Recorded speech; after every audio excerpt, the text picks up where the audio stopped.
listening to the Dr. Nina Show with Dr. Nina SAVELLE ROCKLIN, only on LA Talk Radio. Hey there, welcome to the Dr. Nina Show here on LA Talk Radio. I am your host, Dr. Nina SAVELLE ROCKLIN, and I am here to help you break free from body shame, binging, and diets that don't work. So let me ask you something. Do you have food rules like you can't eat bread and lose weight, or you want to start eating better, but you just don't know how to do that when you also can't stop binging? What do you do? Well, good news. I am so excited. My guest today is Marissa Kai Miluk. She is a registered dietitian, nutritionist, and binge eating coach. She works with individuals who struggle with their relationship with food and body image, and she specializes in binge eating. She helps people break free from restrictive eating patterns and reclaim trust with their bodies. Oh, an amazing thing to do, and move forward in a more compassionate approach to health and well-being. And when she isn't working with clients, she enjoys spreading the anti-diet message on Instagram and through her podcast, Behind the Binge. Welcome, Marissa. Hi, thank you so much for having me. I am so glad you're here. We're already starting to get questions, but first, can you tell us a little bit about your story and how you came to do the work that you do?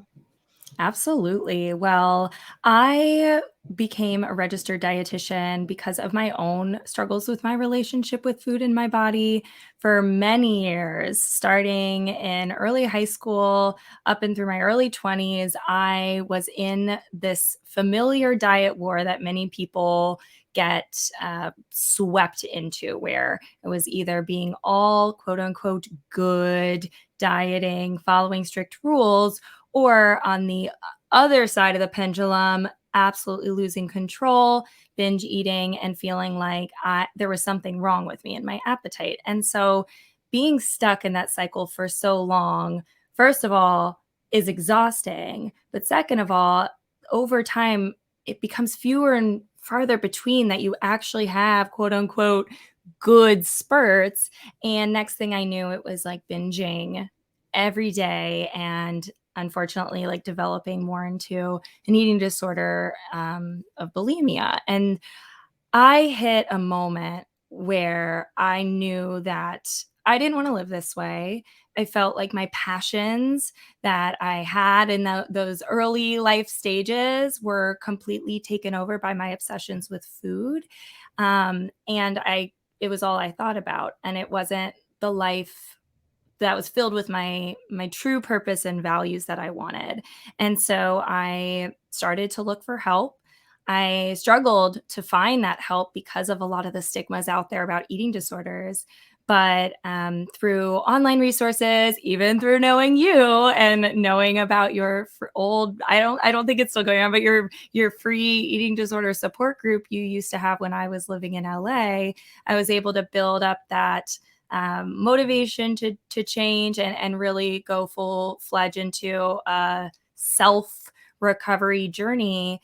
And by doing that, I knew nobody else should have to go through this alone. Nobody should have to struggle for this long. And I wanted to make a change. And that's when I completely changed my career path and decided to become a dietitian so that I could do what I so greatly needed in that time. And yeah, now here I am and I get to do it. And it's very rewarding, and it fills me with so much joy to be here spreading the message, especially with someone who was at the beginning of my journey with me.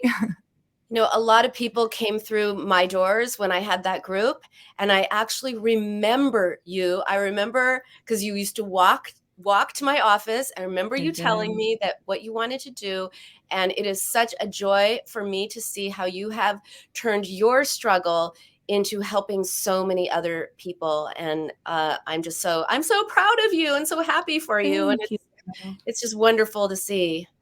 And we're you getting so a lot much. of, we're getting some questions there, but before we get to the questions from the people on Instagram, I do want to ask you just some things that I think people need to know, like why diets don't work from your perspective. Absolutely. Well, I think it's helpful to define what I'll be speaking on when I say diet. So, frequently when we say diets don't work, I think there becomes this idea that, oh, yeah, of course, fad diets don't work, right? Doing things that are overly restrictive. But truly, in a sense, dieting is any intentional, structured form of manipulation of your food in order to pursue changing your body in some way. And so we can define anything, whether it's basic calorie restricting or Weight Watchers, as a diet, all in the same. And the reason why diets don't work is because everybody is different and everybody has different needs. And our body is going to do what it needs to do in order to get those needs met. So if the diet doesn't give you the energy you need to sustain your life-giving, body processes, or doesn't give you the energy for emotional regulation, doesn't give you the energy to show up as your best in your career, your passions, your relationships, then it is going to go into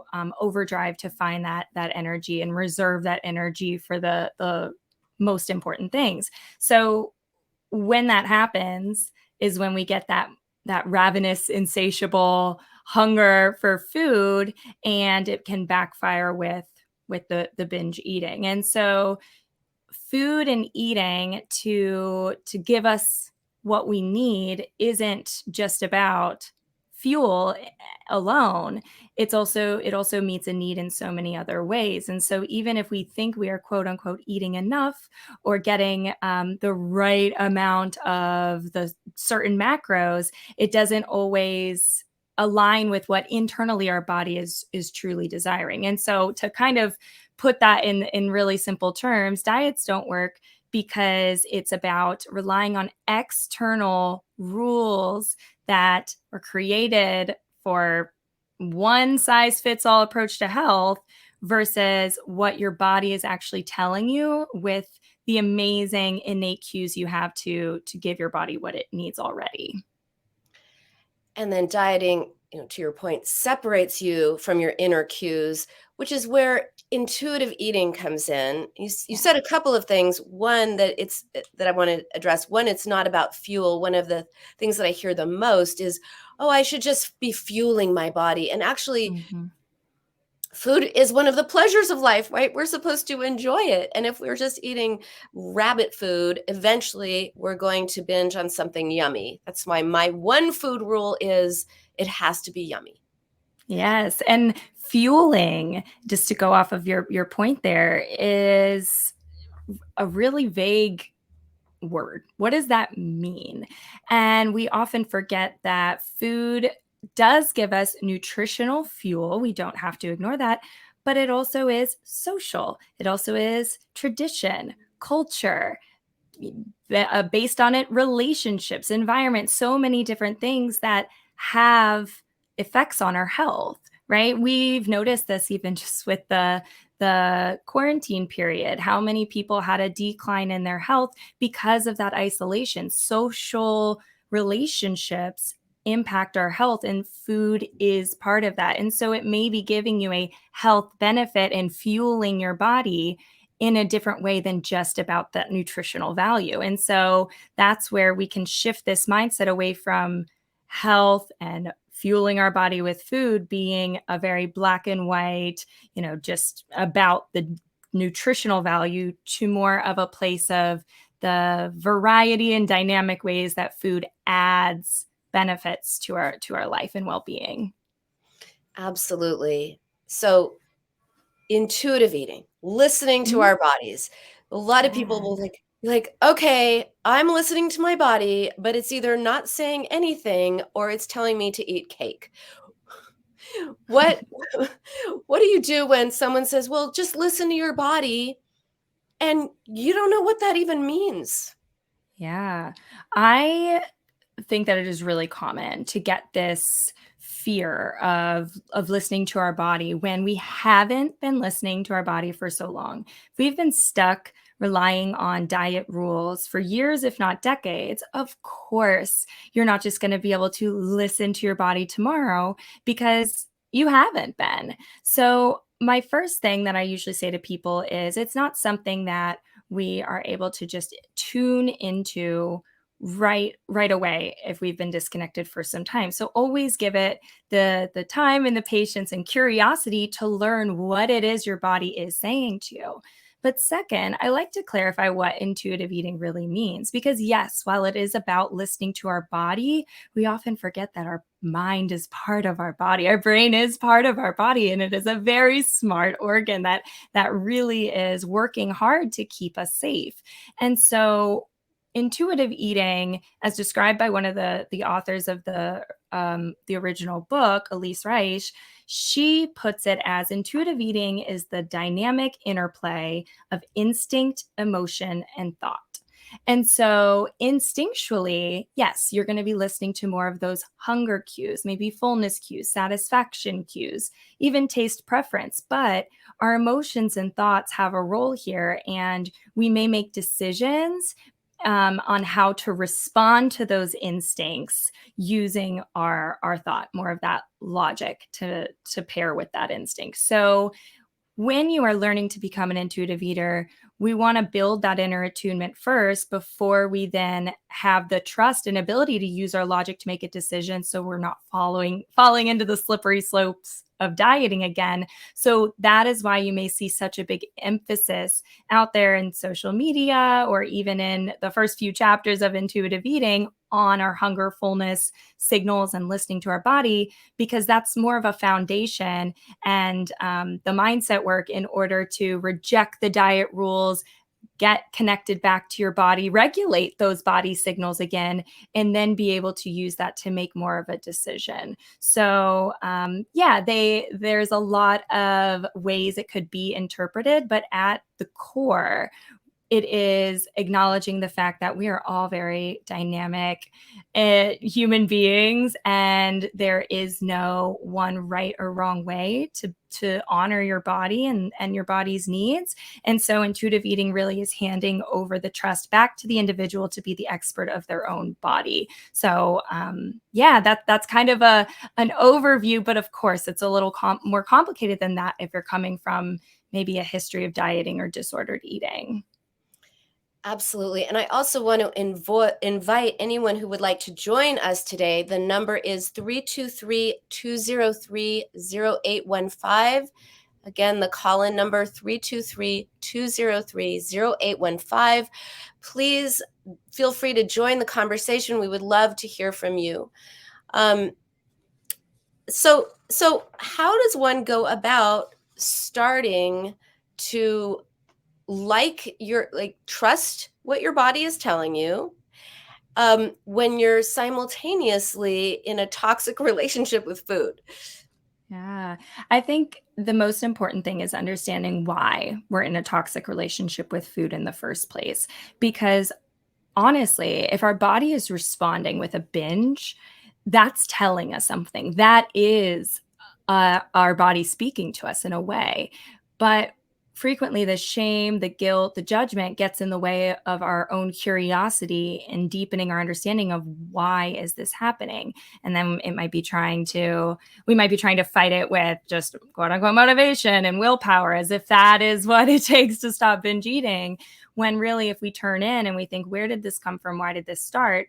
You'll often find that the binge eating was actually a really smart way our body was working hard to get our needs met. Logically, we may know that it's not meeting our needs in a lot of other ways emotionally or what really makes us feel our best. But physically, if your body is needing that energy or that comfort in order to survive what is a perceived danger, such as a famine of dieting, then that is the best, easiest, quickest way to keep us safe, getting it in, getting the comfort or energy, and being able to sustain what we need to survive, but not necessarily thrive.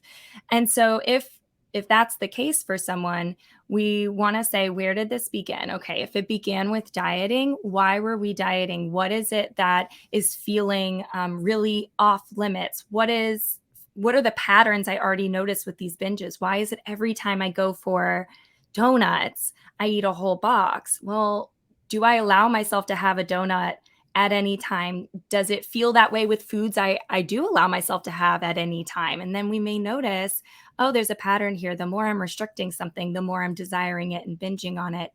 And there's a reason for that, which is the lack of security with that food. Our body wants to stock up to feel safe around for that future restriction of. And so first step there would really be dissecting and rejecting those mentalities that keep us stuck in those restrictive cycles. So removing the food rules, starting to normalize all foods again so they lose that off-limit novelty, and starting to see that, if you can eat something every day, any day, at any time, as much as you want, you often are able to make the choice, and you may not even want it as much as you thought you did, which is always a really incredible revelation for a client to notice, like, I don't even like it as much as I thought I did.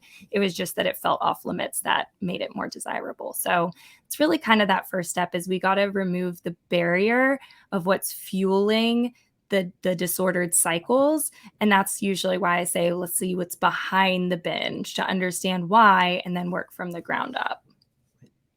One of the things I say a lot is, be curious, not critical, because when you're curious, then you can start to look at, well, why did I eat this? Not, oh my God, I ate that. I'm horrible. Now I feel bad about myself, and now I'm going to eat for comfort, right? Just to be like, well, what was going on in me? And we can learn so much when we are curious. So I love that you have the point about curiosity. And yeah, I love that word, curiosity. It's such a way to get really introspective and turn in, instead of trying to rely on, again, all of those things outside of yourself, that somebody's going to say one thing, your mom's going to say another thing, your aunt's going to say another thing. It's like, well, what about you? Because you know yourself better than anyone else, believe it or not, because nobody else is living in your shoes. Exactly. And the anticipation or experience of deprivation always makes you want the thing more.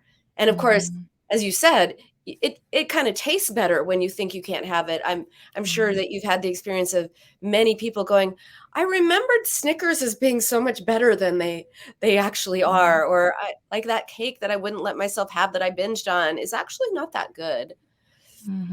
Yeah, and there's a clever study out there of kids who were given unlimited access to M&Ms, but they were told not to eat the red ones. And all M&Ms are the same, they're just different colors. But of course, when they said just don't eat the red ones, that's the one that they gave the most attention to and ate the most of. But if we compare that to our own relationship with food, when we started to put the emphasis on restricting one type of food, let's say carbs, for example, can we see a pattern of that increasing our desire for that, increasing the craving for that, and increasing the lack of control we had around that food? We can normally make that comparison and correlation there. Yeah. There was also another study, and it had been posted on the eating disorder, intuitive eating website a long time ago. And it was about researchers who said, okay, we're going to prove the existence of food addiction. And what they did was they told people to eat their forbidden foods. And their theory was, people are not going to be able to stop eating their forbidden foods, thus proving food addiction is a real thing. And what happened? The opposite happened when they were given permission to and encouraged to eat their forbidden foods. They ate less of them. So yeah, and that's the big difference. And I think it's really great that you mentioned the food addiction thing, because there's a lot of misconceptions out there about that. While yes, absolutely, we can feel addicted to food. If we think about the actual, physiology of what happens to our body when we have an addiction to something, usually the more we use it or consume it, the more we need it. We build a higher tolerance, whereas the opposite happens with food. The more we eat it, when we fully allow ourselves to get what we need, then the less we feel a desire for it, the less pulled we are for it. And everybody can probably find a time in their life where they felt really full, even if it was childhood. They ate as much as they needed or wanted in a setting, whether it was because they had permission because it was a quote unquote cheat day, or if it was just permission prior to dieting, where they ate enough and they just didn't think about food anymore. And so that wouldn't switch like that quickly if it was food that was the addictive substance. So before, jumping to a conclusion that the food is the problem, why don't we see where we may be fueling these feelings of addiction with the subsequent restriction? Right. It's like, if we're going to use the word addiction, which I do not like to use, even though I co-edited a book about addiction, but I like to say it's not a food addiction. If we're going to use the word addiction, it's more like an eating addiction. It's like eating to resolve something, or because you didn't get enough of it for all the many reasons. Yeah. It's not the substance of food. Right. Or even it's like the addictive like behaviors or like addiction like feelings or tendencies. Absolutely so valid. And I've been there. It's like our mind takes over, feels like we're blacking out and we're being driven by a motor when we're in that binge mode. But when we think of it as, like you said, the food is the addictive substance, it can sometimes release some of our ability to see other factors that might be fueling it. Like it prevents us from being able to see the bigger picture there, because it feels like the food is to blame versus, what behavior changes or mindset changes we could make to allow that food and be able to eat it and move on. Yep, food is the solution to the problem. It's not the problem, but it's not a solution that's good. So, yeah. It's one of those things. I make a post about it frequently where I'm like, surprisingly, to resolve binge eating, you need to actually eat more. And that can be really troubling to understand just at first glance, because you're like, well, I'm trying to eat less. That's why I don't want to binge. But if our body is trying to protect us from a restriction, frequently we're trying to increase our frequency and amount of eating in order to resolve that need to binge. Exactly. It's counterintuitive, but it's kind of like the only way to get rid of feelings is to actually feel them. The only way to get rid of binging is to actually eat the thing that you're afraid to eat, which you're going to end up restricting and then binging anyway. So just eat it and trust yourself. Okay, so how do you trust yourself when you have been told your whole life, or you've told yourself, I can't eat X. Let's just say ice cream. I can't have ice cream in the house. I can't eat ice cream. I'll eat the whole gallon. Ice cream is like my personal crack. How do you then trust yourself to start eating ice cream without binging on it? I like to compare it to relationships, right? If you have a friend who is always late or always flaking on plans, and you think, I can't trust them to be anywhere on time, and so I'm going to always work my plans around this idea that they can't be trusted. Like we're not giving them the opportunity to build back that trust. But what if we give them the opportunity to build back that trust? What would it take to trust them again?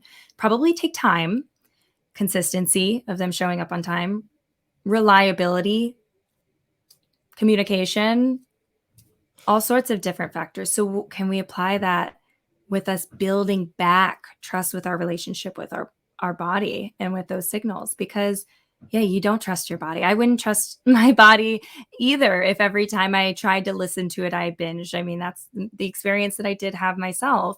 But truth is, your body's not even trusting you back, which is why you may feel like your hunger goes from 0 to 100. It's like you don't even notice you're hungry and then you're ravenous. It's because it doesn't trust that even those subtle signs of hunger would be honored. So why waste the energy on, the grumbling tummy at 2 p.m. when, we know we'll just get all of our needs met at 7 p.m. when we feel insatiable.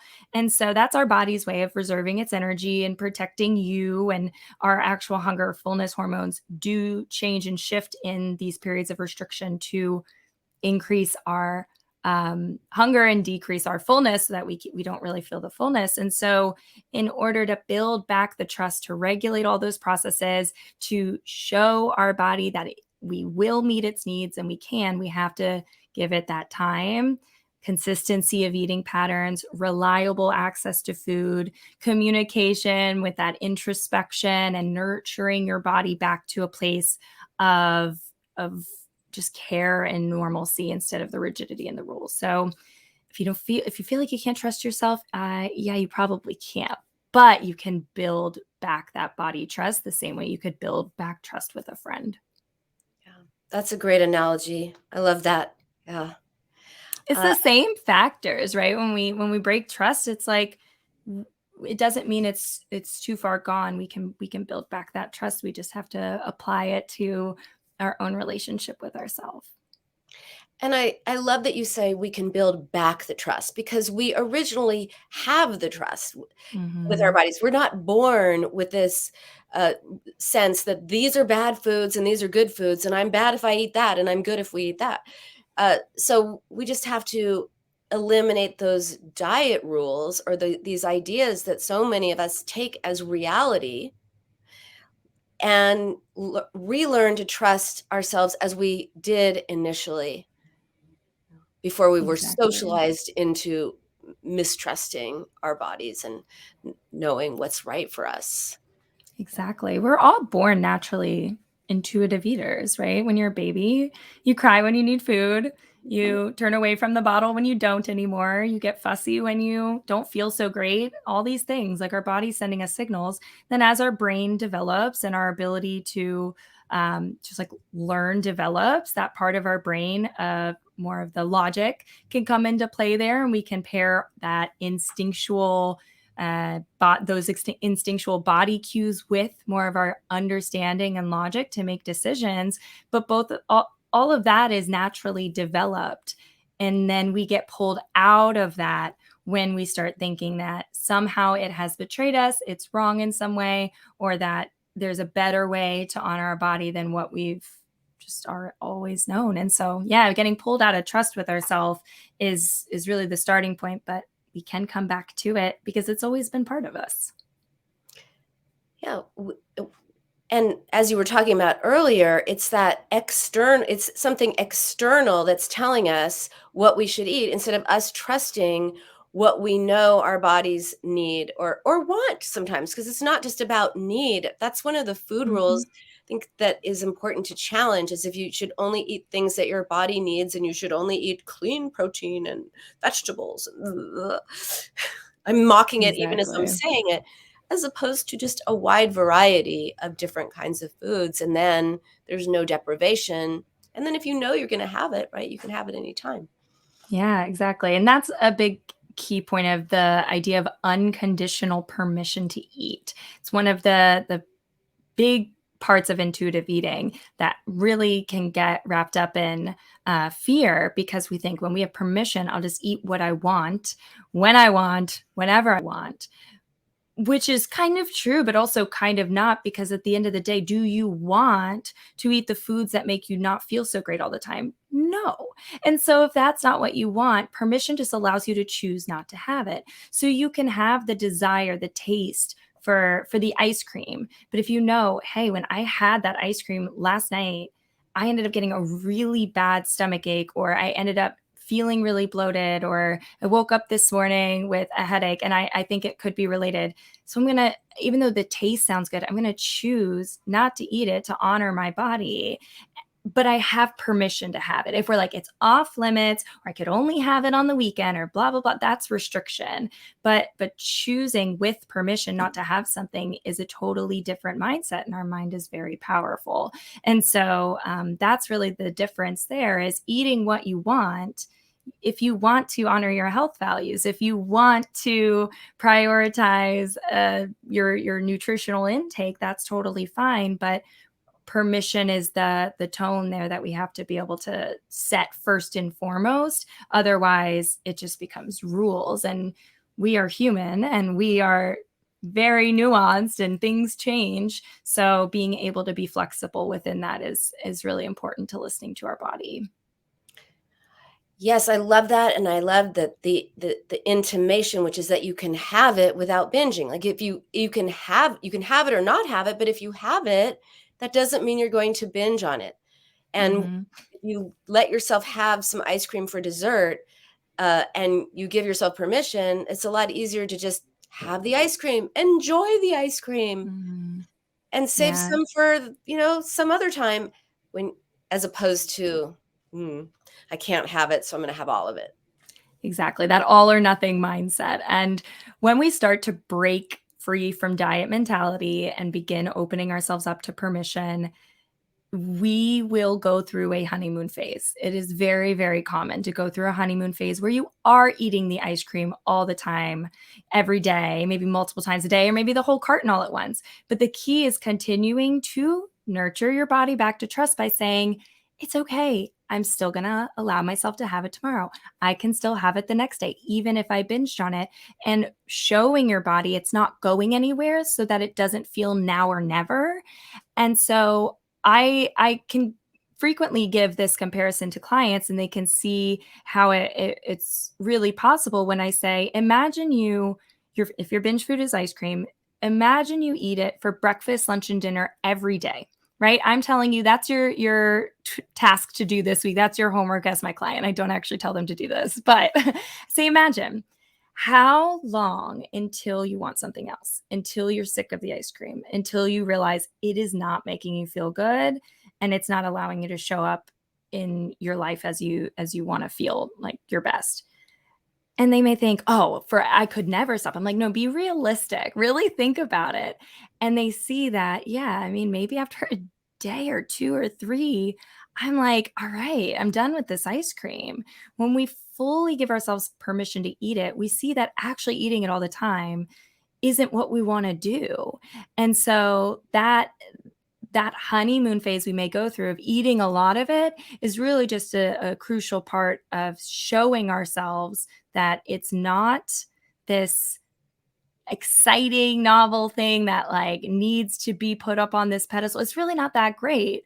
And we can have it and move on without having to have all these rules and rigidity around it. So the honeymoon phase is common. So if anyone's sitting there thinking, wait, no, when I have permission, I just go crazy, I'm like, yeah, you probably will for a while. But if we allow ourselves to go through that with permission, knowing it's building back trust with our body, then it does eventually end. It makes me think about this book, this child book it's called Bread and Jam for Frances. There was a series of Frances books. Frances was a beaver, and she lived with her beaver family and got into all kinds of mischief. And Bread and Jam for Frances is she only wants to eat bread and jam.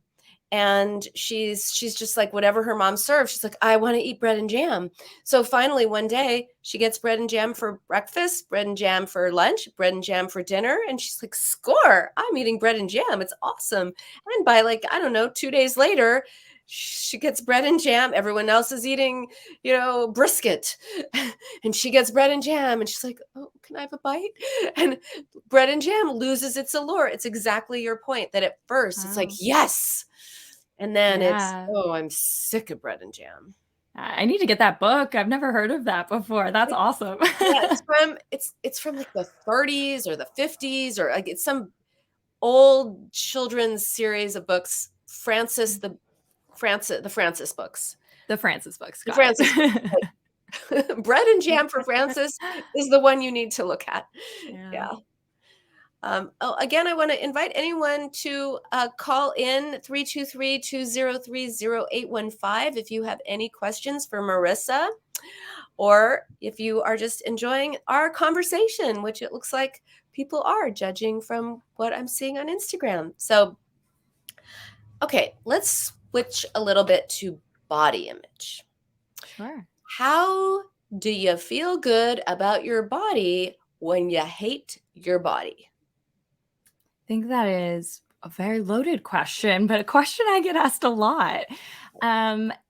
It is a process. And I think that throughout the process of rebuilding trust with your body in relationship to food, it goes hand in hand to also rebuild trust and your peace and relationship with your outer shell here, your body in which carries you through your life. And if we try to do one without the other, we may just be kind of adding fuel to the fire, and the cycle can continue. Because if we're like, yeah, but like I trust my body, but only if I look a certain way, then it's just another condition to the permission that fuels the restriction. So I think that loving your body becomes redefined. Is loving your body about what it looks like, or is it giving love to your body, showing your body love, treating your body with love and respect? And when we can shift to that perspective, we realize that we would never treat someone we love the way we treat and talk about our own body. And so why is there that double standard?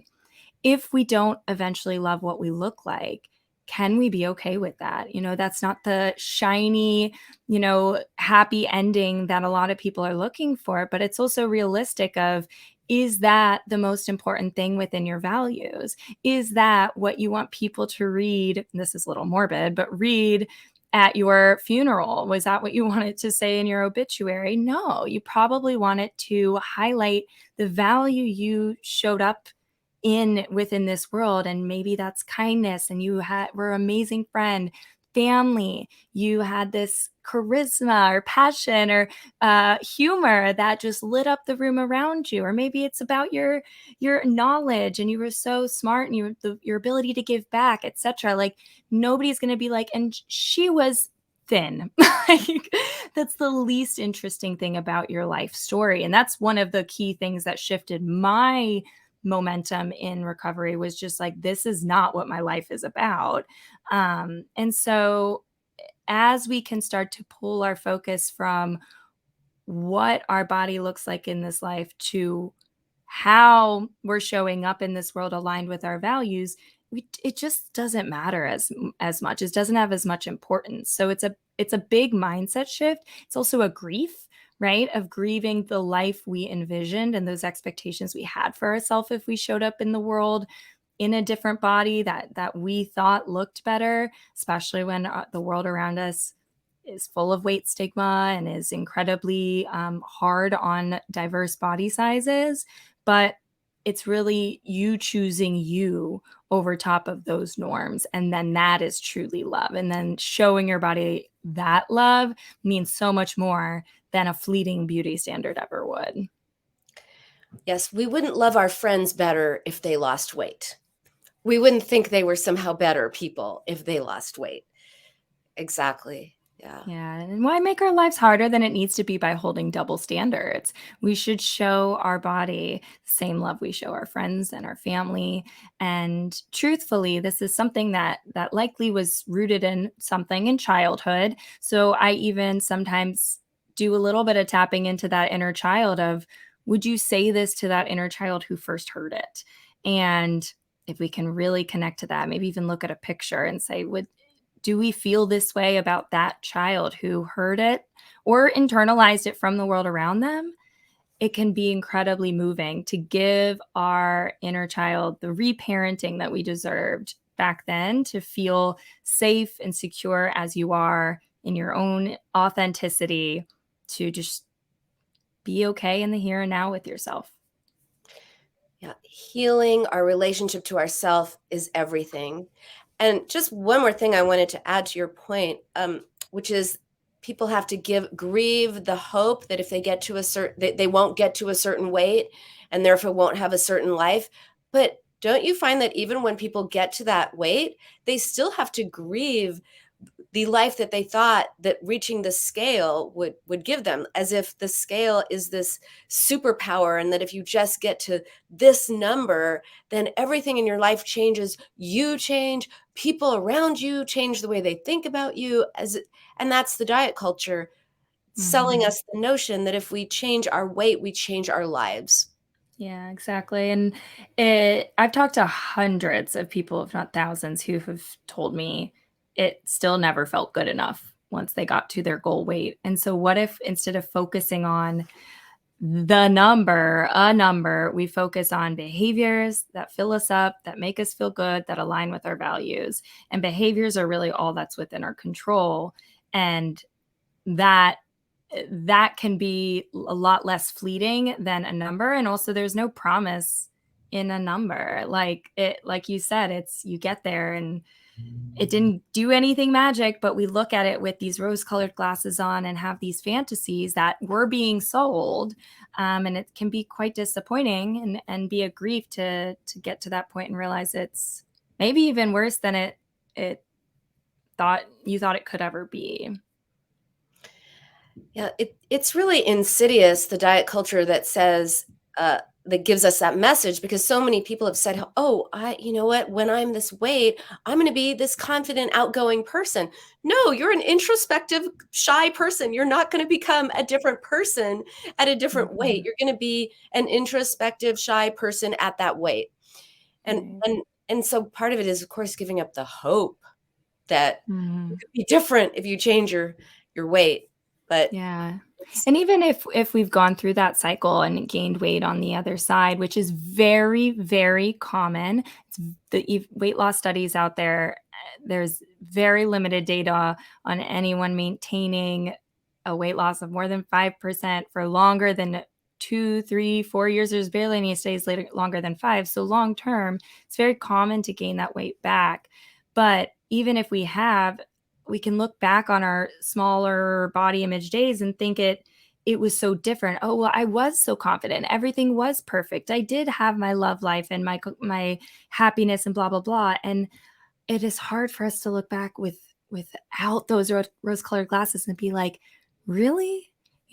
All those problems were gone. You weren't struggling with binging or obsessing. And then that's when the clients can go, well, like, yeah, I was still like, counting all my calories, and I guess I would miss dinners with friends because I was worried about the menu. And oh yeah, I guess I also, wasn't putting myself out there because I was worried about what people thought of me and blah. Like, it's not as beautiful looking back as it may seem when we're maybe in a more vulnerable state. And so sometimes even just getting real with ourselves of like, did it give me what it promised it would, can be enough to be like, so why am I trying to do it again if it didn't even give me that life that I was dreaming of? And let's find another way to find that feeling of peace, happiness, confidence, satisfaction, and something that's a little less fleeting. Yeah, great point. And it really, as trite as it sounds, that happiness is an inside job. It is how we feel about ourselves, what we think about ourselves, who we are, not what we look like or what we weigh, which also, something you touched on, is a cultural construct that keeps changing. Like Marilyn Monroe would be considered plus size, I think, by today's ridiculous standards.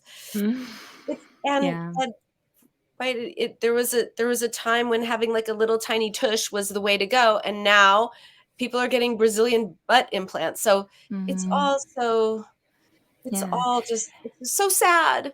I know. If you think back even in history to like the Renaissance times, those women and the nude paintings and sculptures, like they have curves and they have diverse body sizes. You don't see them as being a one size fits all figure.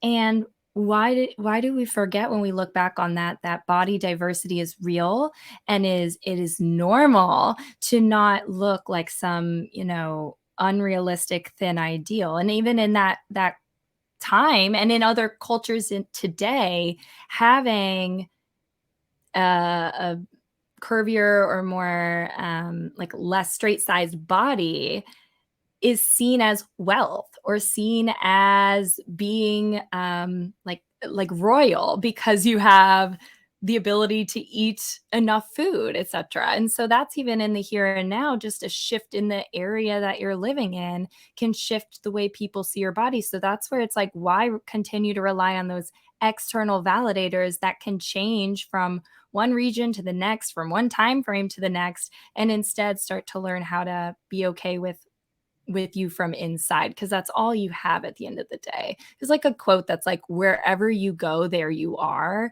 So it's like, even if you went somewhere that was putting your specific body type up on a pedestal as this ideal, if you internally still aren't happy with yourself, then it really was never about being good enough in the world, but rather being good enough inside. Exactly. Um, it- there's a question, but I'm not, Josh, I don't really understand your question. Who are we attracting with our specific body size? I, you know what? I do want to say this. S- Speaking of Josh, who's a guy, one of the things that I hear a lot from men is they feel a resentful that the culture is telling them they should only like women who look like this. Mm, Like the culture saying you should like 5'8", 100 pound, people look like Barbie, like that's who you should like. mhm, And they don't. They like a totally different, curvy, whatever. And almost they feel like there's something wrong with them because they're not living up to the cultural ideal of what they think that they should like. And a lot of women are like, well, men only like this. Well, there are no men, mhm. right? There's just a guy, a guy, a guy, Exactly. a guy. There Yeah. are no women. And yeah, and that shows that it's not even just the act of dieting, but diet culture in and of itself is what's fueling those ideals of like you have to look a certain way to be desirable or to be seen as successful or wealthy or like love, like all of these different things. And so for a guy to feel like there's this standard that they have to pursue out there is just another way of relying on external cues, external rules and norms versus your inner heart, which might be like, I'm just attracted to people who have good character or who make me laugh or who see me for me and that being enough. There's this amazing creator. Her name is Alicia McCarville, and she is a plus size woman in a relationship with a straight size man who is in the fitness industry, kind of is that I idea or image of fitness, and they talk a lot about this dynamic and the way that they get really hateful comments about the diverse body sizes in their relationship, when at the end of the day he loves her for her, and he that it was never about the body, and that needs to be out there more of like there's no like right or wrong way to partner up with someone, and we should absolutely cultivate more of a culture where we're seeing people for who they are, not what they are. And maybe he likes her curvy plus size body, right? Maybe. And if he didn't, then that's not her problem. Like, Right. right? It's one of those things where it's like we can just honor whatever it is that we like. Like some people like women, some people like men, some people are non-binary. Like there's all sorts of different things, and it's about not placing judgment on another for their own choices and their own love interests. So what seems like a all about diet or what you should eat, what you shouldn't eat, really is the tip of an iceberg that when you get underneath is about our societal prohibitions against certain things or ideals, and just really challenging that, and and finding love for ourselves for who we are and each other, because we don't apply that principle to other people. We're just not like, yeah, I really don't think I can have that person as a friend because they're just too tall or too short or too big or too small. Or no, it's like I love that person as a friend. We just need to apply that to ourselves.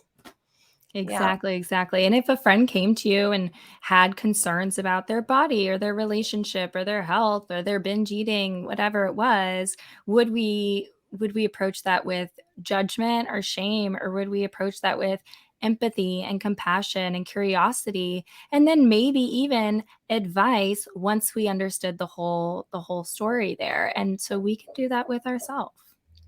Exactly. I love this message. I love everything about your philosophy and sensibility. And I am so glad that you were able to join us today. Tell everybody how they can reach you. Absolutely. Well, first of all, thank you so much for having me. This was really, really fun. And I hope everyone feels like they were able to leave with some motivation or empowerment to shift their relationship with food in their body.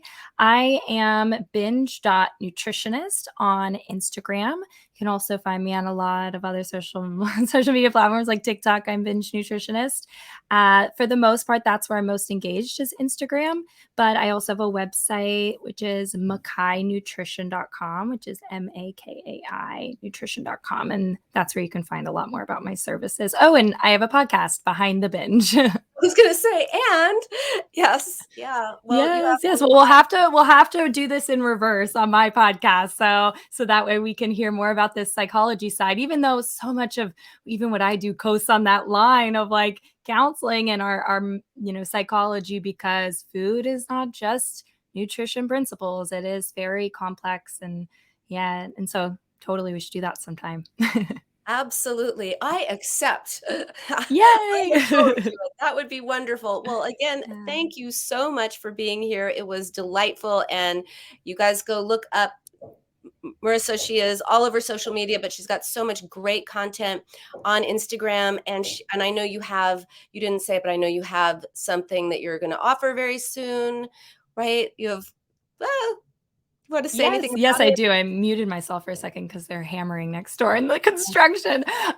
Yes, I have a live training actually tomorrow at 2 p.m. Eastern, and it's all about intuitive eating and how we can pair our instinct with our logic as an intuitive eater. So it's going to be diving into some of those difficulties in navigating making decisions with our logic and rationality when our body may be telling us something different with the physical cues. Sounds amazing. Check it out, everyone. Have a wonderful week. That is our show for today. I am here every Wednesday at 11 a.m. on the Dr. Nina Show on LA Talk Radio. And you can also listen later on Apple Podcasts. Watch later. Now I can say watch because we're actually on video. You can watch later on Apple Podcasts or anywhere you get podcasts. Have a wonderful day. Stay curious. Bye for now.